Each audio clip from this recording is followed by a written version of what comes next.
Había algunos datos que la verdad que me resultaron súper preocupantes y al mismo tiempo interesantes, ¿no? Sí.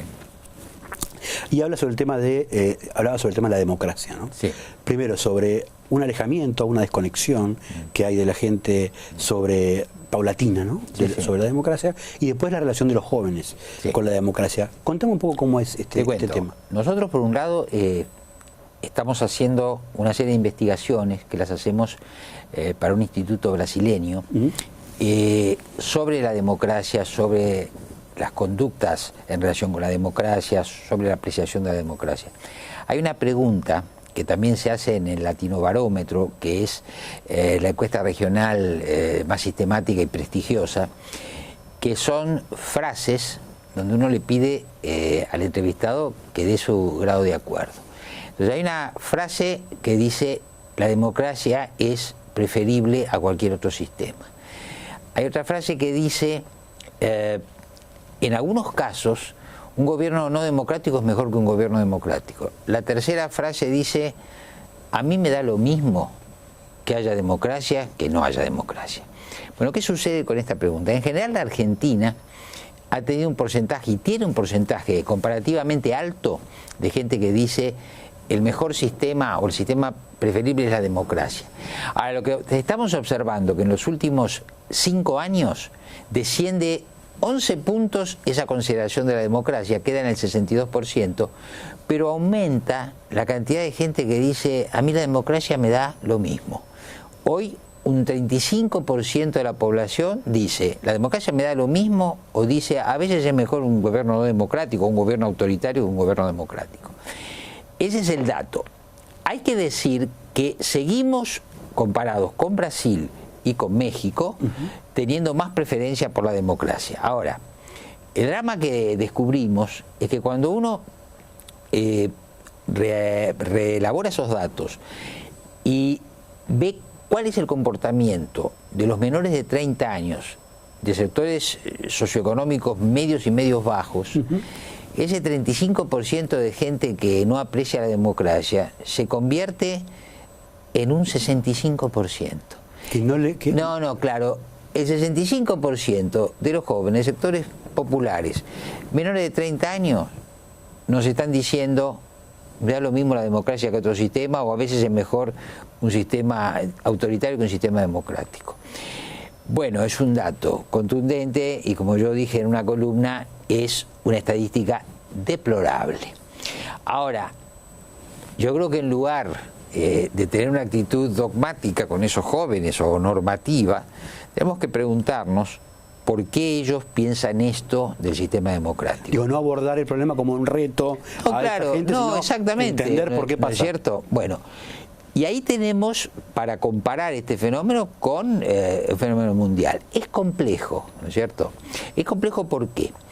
Porque no apreciar la democracia, en primer lugar, tiene que ver con que esos jóvenes no sienten, no perciben que su situación económica y sus oportunidades laborales hayan mejorado en los últimos años, y tal vez tampoco a nivel de sus familias, etc. Entonces, primero, un resultado material negativo en términos de ingresos y en términos de poder aspirar a un trabajo formal, razonablemente remunerado, y creo que, aunque a lo mejor ellos no lo digan, a una educación de calidad. Claro. Entonces, en condiciones de bajos ingresos, de no tener trabajos formales, de no tener una educación de calidad, bueno, aparecen estas expresiones, pero de lo que nos hablan a nosotros es de las deudas que la democracia tiene con estos sectores de población, y te diría, Facundo, con el resto, porque yo creo que si seguimos a este ritmo, donde la democracia no responde a las necesidades de la gente, aún el promedio general va a seguir descendiendo. Y la tendencia es declinante. Por supuesto, la tendencia en los últimos años es declinante. Y tiene que ver también con que ese sector, esa población, no vivió por ahí la dictadura, no tiene la vivencia de haber vivido la falta de democracia también. No, bueno, a ver, ahí planteas un fenómeno interesante, que uno lo ha podido constatar a nivel de los amigos, yo te digo, de los amigos de mis hijos, los grupos de referencia, chicos de clases medias y medias altas que están en torno a los 30 años. Bueno, se discute la película de Santiago Mitre, pero más allá de las limitaciones, las omisiones, etcétera, uno lo que constata es que el valor de ese tipo de cine es que los jóvenes que no vivieron puedan vivir o revivir o aprender. Bueno, y ahí lo que vos notás es efectivamente, para gente de mi generación o gente que está en torno a los 50 años, bueno, aquello fue un cambio de vida, ¿no es cierto?, de experiencia, pasar de la dictadura a la democracia. Bueno, por suerte, los jóvenes han vivido en democracia, que es ante todo vivir en libertad.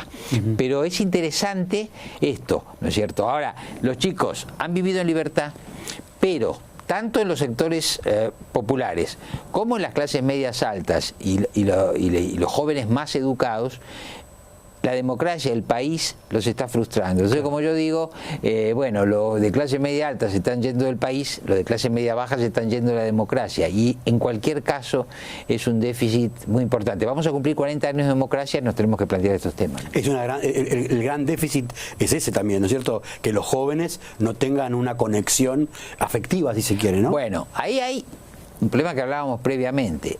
También nos tenemos que plantear dos cuestiones. La transformación cultural que implicó la revolución tecnológica de los últimos años, la aparición de las redes sociales, digamos así, el monopolio, la hegemonía de los celulares en la vida de todos nosotros. Y yo creo que eso ha planteado un desafío a la educación. Tenemos problemas educativos estructurales, ¿no es cierto? Por ejemplo, la baja remuneración de los maestros, de los profesores, los déficits de infraestructura escolar, la capacitación, todo eso. Pero ahora estamos en una nueva fase, ¿no es cierto?, que es la fase de cómo adaptamos la educación para que sea desafiante frente a la nueva cultura. Ahora, ¿qué estamos viendo en general? Y eso lo vemos en las investigaciones, otra vez en los jóvenes menores de 30 y sobre todo menores de 25 años, es que la conjunción del déficit educativo del sistema, más todas estas transformaciones que el sistema no ha podido de alguna manera interpretar, hacen que muchos jóvenes hoy no sean capaces de articular argumentos, ¿no es cierto? Claro. De poder expresar sus ideas si las tienen y articularlas para participar de un debate, ¿no es cierto? Lo que estamos viendo son chicos jóvenes con dificultades y que además, y ahora volvemos al tema de la política de la democracia, viven desconectados del sistema. Para ellos, lo político, la dirigencia, son ajenos a su vida, y si le sumamos que ellos no perciben que la acción de la política, de la democracia, incida favorablemente en sus condiciones de vida, bueno, estamos en Ahora, ¿cómo se traduce este fenómeno en la representación política? Digo, ¿cómo los políticos le hablan a esa gente y qué puede llegar a buscar esa gente, ese núcleo, ese grupo social en el político? Bueno, ahí tenemos varias tendencias, pero yo te diría esto. La falta de aprecio por la democracia. ¿Qué decimos cuando decimos falta de aprecio por la democracia? ¿De qué democracia hablamos? Bueno, hablamos de la democracia histórica, cuyo paradigma es lo que llama la democracia liberal, ¿no es cierto? Las libertades, los derechos, la participación electoral, la alternancia, la división de poderes, todos estos elementos que configuran los valores de la democracia. Y el sistema, ¿no? Por supuesto. Digo, no solamente los valores, sino los valores, sino ni un sistema funcionando, ¿no es cierto? Cuando uno dice alternancia política, está diciendo una cosa muy importante que la Argentina. Cuando uno está diciendo alternancia política en elecciones libres y limpias, está diciendo una cosa muy importante. Ahora, muy importante si uno aprecia el sistema, ¿no es cierto? Entonces, ahí lo primero que tenemos es esto. Tenemos que preguntarnos hoy, ¿qué van a hacer todos los jóvenes, y los no jóvenes también, porque esto es un fenómeno general, que hoy no aprecian a la democracia tal como nosotros la concebimos y tal como fue el proyecto, ¿no es cierto?, de recuperación democrática del año 83? ¿Qué van a hacer? Bueno, ahí uno puede prever, esto no es un fenómeno solamente argentino, que le va a resultar atractivas propuestas, yo diría que desde la perspectiva democrática son autoritarias o son antipolíticas. En primer lugar, Javier Milei y los libertarios, que tienen mucha preferencia en los sectores juveniles, tanto en los sectores bajos como en los sectores medios altos. Y después habrá que ver cómo la principal coalición opositora y el gobierno son capaces de atraer a estos jóvenes, ¿no es cierto?, de atraer su atención, de atraer su interés y decirles algo, ¿no es cierto?, por el cual puedan llegar a votar a esas opciones. Seducirlos de algún modo. Seducirlos, interesarlos, etc. ¿Qué está pasando hoy? Vamos ahora no al sector juvenil, sino a la totalidad de la población. Sí. Mira, Facundo, estamos atravesando un momento de un rechazo muy alto a la política, muy alto a los dirigentes políticos. Fíjate vos que nosotros mensualmente medimos 25, 30, 40 dirigentes políticos, y creo que hay, no los voy a nombrar, pero hay 3 o 4, solamente 3 o 4, que tienen más imagen positiva que negativa. Pero no hay ninguno hoy que alcance una imagen positiva mayor del 45%. Estamos a menos de un año de las primarias que finalmente van a ocurrir, y bueno, es un estado de rechazo y además de rechazo a las instituciones de democracia, de falta de confianza, etcétera. Bueno, hay que ver cómo se resuelve. Hemos dicho, termino con esto, que a veces los jóvenes le preguntan a los padres qué votaron para votar ellos eso, pero yo creo que los hijos están desilusionados y los padres también. Totalmente. Ahora, con respecto a esto, ¿es la sociedad la que se corrió a la derecha o la política en general está también haciendo un corrimiento a la derecha?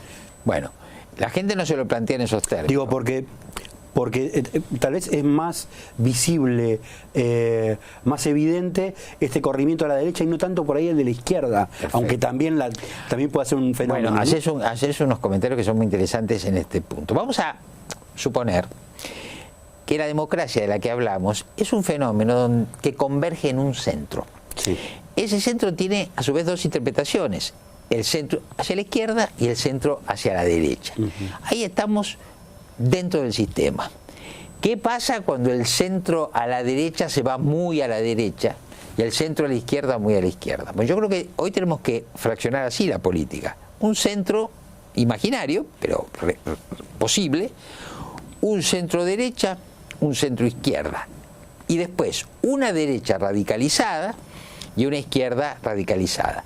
El fenómeno que más estamos viendo es la derecha radicalizada, que son, por ejemplo, los libertarios.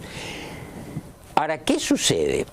Si seguimos adelante con el argumento de que el promedio de la población se está alejando de la democracia, quiere decir que se está alejando del centro y se está alejando del centro derecha o del centro izquierda para ir a los extremos.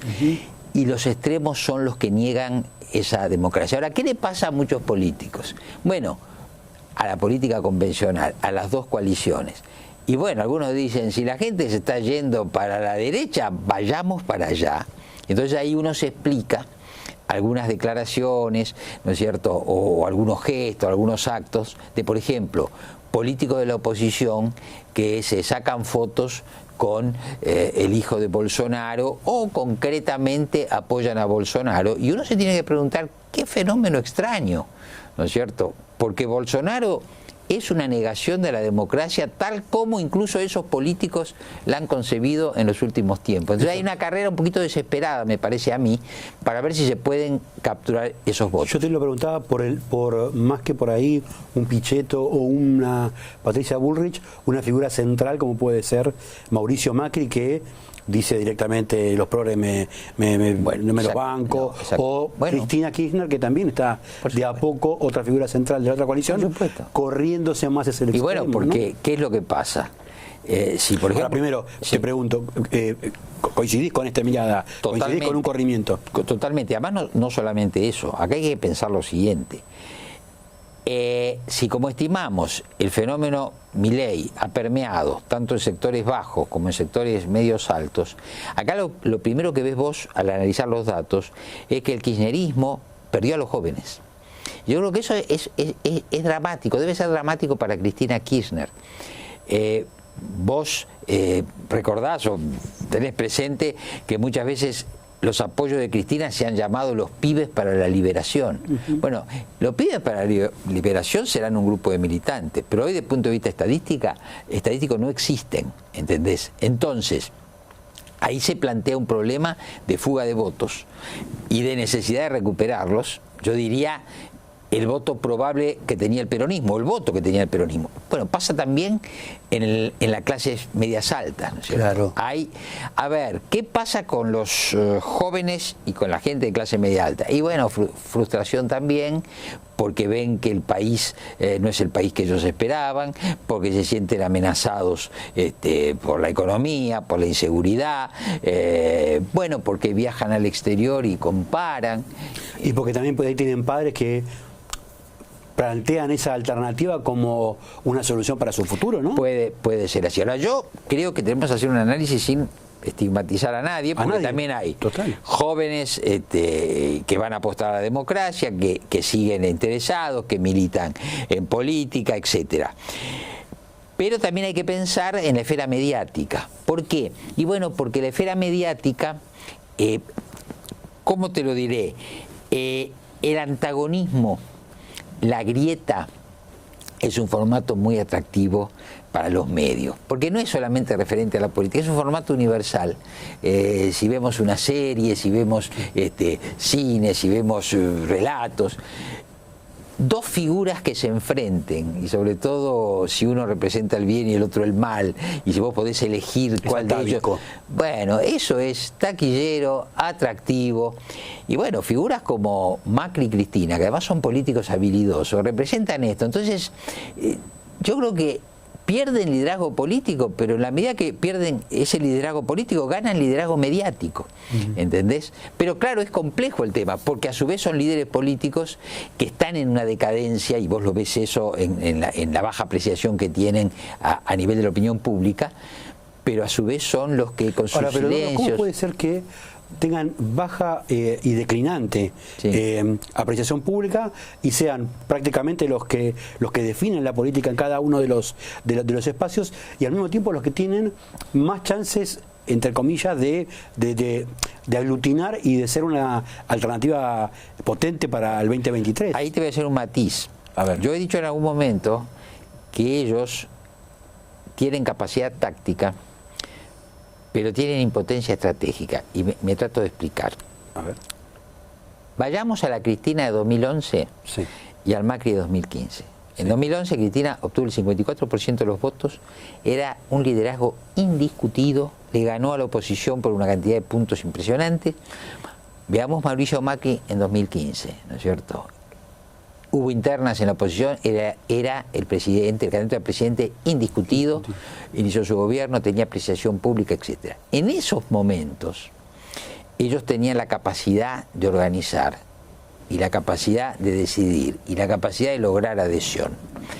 Si vos lo ves hoy, yo te diría, siguen orbitando sus coaliciones en torno de ellos, pero los empiezan a desafiar, se les empiezan a atrever.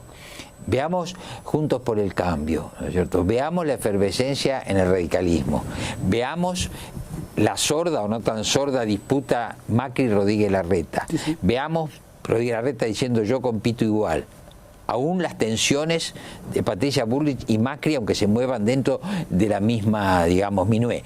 Bien, entonces quiero decirte, y veamos el oficialismo, sí, sin embargo esos liderazgos se han debilitado, esos liderazgos han abierto la deliberación, y yo te diría que han complejizado la política en un sentido, la han complejizado en un sentido complicado, te diría. Sí. ¿Por qué? Porque al no haber liderazgos más nítidos, tampoco hay trayectorias nítidas, ¿entendés? Y si vos analizás el gobierno, vas a ver que conviven ahí dos ideas, ¿no es cierto?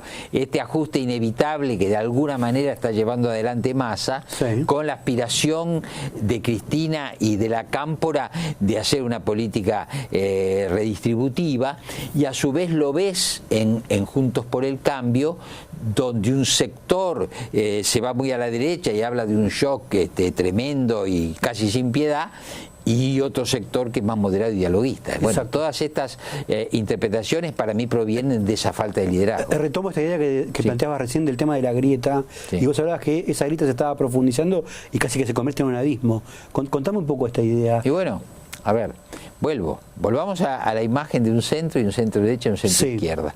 Volvamos a la idea de que en realidad, como tanto hemos dicho, ha habido una grieta durante muchos años, en buena parte inducida por el kirchnerismo, pero donde, volviendo a la democracia, se preservó la división de poderes, por más que el kirchnerismo haya tenido un discurso agresivo con el periodismo, existió la libertad de expresión, de opinión, etcétera. Bueno, todos esos requisitos que se cumplieron podrían ahora no cumplirse si vamos de la grieta al abismo y si vamos a tener una nueva derecha que niega la democracia, y entonces vamos a saber que se trata de otra cosa, ¿no?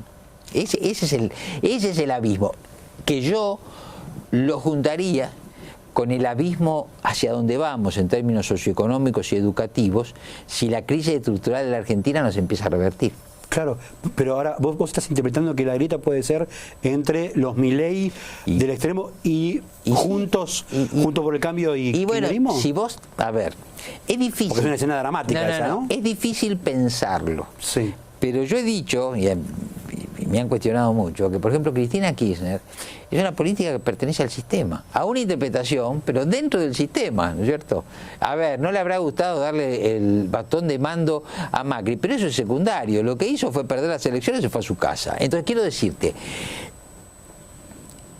Trump, por ejemplo, en Estados Unidos, o Bolsonaro en Brasil, bueno, han reivindicado las dictaduras, han reivindicado la violencia, han tomado, en el caso de Estados Unidos, el Congreso. Son verdaderas, han combatido a las minorías, se han criminalizado a los pobres, se ha despreciado el cuidado del medio ambiente, ¿no es cierto? Se ha hecho apología del machismo, ha habido homofobia. Te quiero decir, es un planteo que excede la política. Ahora, sobre y va a la cultura. Sobre ese punto me interesaba, de hecho la tenía anotada como preguntas, aunque son liderazgos en ascenso o son formas políticas nuevas que se lograron imponer, solamente duraron un mandato. No, está muy bien, y tenemos los resultados de las elecciones en Estados Unidos que son adversas a Trump, tenemos la derrota de Bolsonaro.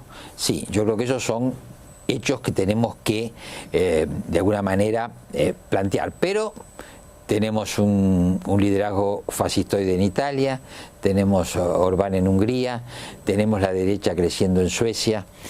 Yo te diría que este fenómeno lo que significa es que ideas autoritarias vistas desde la perspectiva de la democracia liberal se han instalado como fuerzas políticas populares importantes en todos estos países. Claro. Y te puedo decir algo, hoy parece que hay un reflujo, pero bastaría que este avance de las fuerzas democrático-liberales volvieran a fracasar en el plano material, y yo te diría que la vitalidad de esa derecha antisistema volvería a recuperarse. Planteabas que el esquema en Argentina es distinto porque la presencia de un Milei altera esa proporción que hubo en su momento. Bueno, ese es el fenómeno, creo, más importante desde el punto de vista de la oferta electoral. Claro. Tuvimos 10 o 12 años de predominio de dos coaliciones que capturaron el 90% de los votos en la presidencial de 2019, después el 70% ahora, en 2021, y hoy tenemos, no sé si 3/3, pero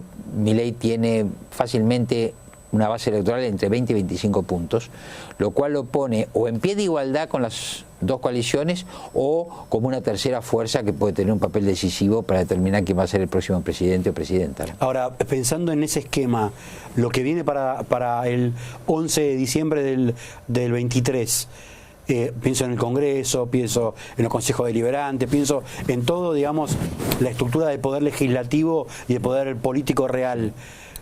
¿Qué país aparece con ese...? Va a estar, a mi modo de ver, repartido entre tres fuerzas, y atención, porque lo dijimos y ahora lo retomamos, también en un crecimiento esperable de la izquierda tradicional, que ha oscilado en torno a 5 o 6 puntos, y es probable que avance mucho sobre ese promedio histórico y tal vez lo duplique. Entonces vas a tener 10 puntos. Y podría ser eso, sí.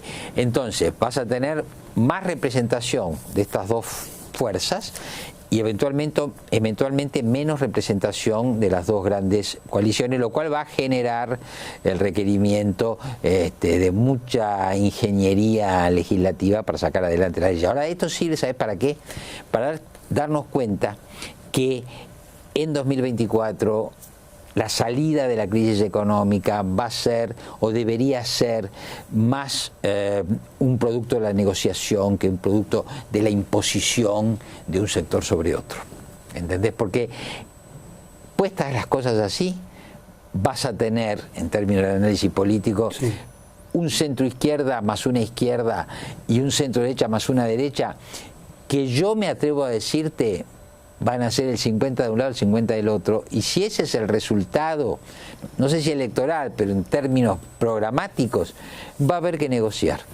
Ahora, ese punto es importante porque en las dinámicas de negociación, el que impone la lógica no es el que está más en el extremo que el que está más en el centro. Bueno, eso va a depender del nivel de representación. Pienso, por ejemplo, en una cosa muy simple, sí, que por ahí la gente que nos ve y nos escucha lo puede entender. En una asamblea gremial, el que se impone es el que pide el aumento más alto, no el que pide el aumento más pagable, si se quiere. Sí. A ver, puede ser, pero traslademos eso de la asamblea a la asamblea legislativa. Sí. Y, digamos, se va a diseminar más la representación, pero sí, creo que los que tengan más fuerza legislativa tendrán más capacidad para negociar. Ahora viene un punto, Facundo, que a lo mejor con esto podemos redondear. Hay un consenso técnico en la profesión de los economistas, pero eso va permeando a la política y también a la población, de que en la Argentina vamos a tener que tener un plan de estabilización, porque el primer problema que va a haber que resolverse es la inflación, que va a ser de 100% el año que viene, según las estimaciones, pero podría ser de mucho más en 2024. Hemos tenido experiencia de planes de estabilización monetaria, el plan austral, bueno, la propia convertibilidad, etcétera. Ahora, yo creo que hay que diferenciar un plan de estabilización, que posiblemente un nuevo gobierno, un gobierno flamante y con legitimidad o poder, pueda diseñar en los primeros 10 días, y otra es una transformación estructural de la economía argentina que va a tener que ser negociada, ¿no es cierto? El que crea, no sé si alguien cree que se puede hacer la reforma impositiva, la reforma jubilatoria, la reforma laboral, todo eso en un paquete que un gobierno imponga. La transformación del Estado y de la economía de la Argentina tiene que ser producto de una negociación y tiene que ser producto de una legislación. Si no, no tiene sustento. Ahora, otra cosa es un plan de estabilización que depende, por supuesto, de un consenso, sí, pero a través de medidas de política económica que tome un gobierno. Son cosas distintas que se confunden. Cuando uno escucha a la derecha de Juntos por el Cambio, uno tiene la impresión de que quieren llegar, ¿no es cierto?, y reformar todo, pero resulta que para eso se necesitan otras voces, ¿no es cierto? No olvidemos algo, todas las democracias son una superposición entre los partidos, las alternancias, los poderes legislativos y las corporaciones, que tienen sus intereses, tienen su solidez, y entonces yo creo que Macri, aún en su afán reformista de su gobierno, no logró, y antes tampoco, resolver ese difícil entramado de democracia y corporaciones. Claro, las últimas tres. Sí. Ahora, ¿tolera un país como Argentina, transitando todo un 2023 que puede llegar a ser muy exigente, tolera un plan de shock que implique costos sociales altos? Mira, yo creo que un plan de estabilización ni un shock más profundo van a ocurrir en la Argentina si el gobierno logra ir, no sé si pateando los problemas, pero administrando la crisis. Ahora, si analizamos lo que están viendo los economistas en estos días. Si analizamos la fuga permanente de reservas del Banco Central, etcétera, hay quienes dicen que estamos más cerca de una crisis profunda que de la posibilidad de ir administrando esta crisis atrás. Bueno, si hay una crisis muy profunda, hay un reflejo en la política argentina, no solamente en los gobiernos, que es como cuando te acercás al abismo, surge, tal vez por temor, un espíritu de consenso o de acuerdo, ¿no es cierto? Si nosotros vemos las ante el caos, ahí exactamente, ahí hay como un momento en que la gente dice, no, paremos acá porque nos caemos todos. Bueno, a lo mejor hay una crisis antes de tiempo que haga que tengamos un acuerdo, entre otras cosas, para que se celebren elecciones en condiciones vivibles para el votante, y, ¿no es cierto? Imagínate una disparada de la inflación o un pasaje de este régimen de alta inflación a una hiperinflación. Vos no vas a poder celebrar elecciones en ese contexto. Totalmente, a ese punto iba, que era de la final, la anteúltima. Hablamos mucho del 23, ¿no? Sí. Y sobre todo del 10 de diciembre en adelante, pero hablamos poco, y los analistas hablan poco, de qué es el año que nos espera a partir del 31 de diciembre y del 1 de enero en adelante, porque pensamos mucho en lo que va a pasar a partir del 10 de diciembre, pero hay que llegar al 10 de diciembre. Bueno, porque pensamos los analistas, los medios... Es como que no queremos pensar. No, porque ¿sabés qué? Estamos como en la fase de enfocarnos en la competencia electoral, pero todos saben que el verdadero tema es 2024. Pero ahora viene una parte que creo que con esto podemos cerrar, sí, que es no ver solamente el vaso medio vacío, sino ver que la Argentina, una vez más, por la coyuntura internacional, tiene oportunidades. Y esas oportunidades van a depender de la racionalidad de la clase política. Pero las oportunidades de la Argentina existen, ¿no es cierto? Y entonces hay que ver si la clase política, vía un consenso, puede aprovecharlas. Para eso tendríamos que salir de una lógica de gobierno-oposición binaria, claro, pero además en un determinado nivel, para pasar al nivel del Estado. Es decir, la Argentina lo que tiene que hacer, como otros países, es elegir 4 o 5 grandes temas, sacarlo de la competencia electoral entre partidos y ponerlo en la continuidad de la política de Estado. Esto se dice mucho, pero resulta que por más que lo repitamos, lo tenemos que tratar de alcanzar, porque es la fórmula con que otros países han progresado. Si no hacemos eso, vamos a seguir siempre en la misma lógica. Gracias, Eduardo. No, al contrario, gracias a vos.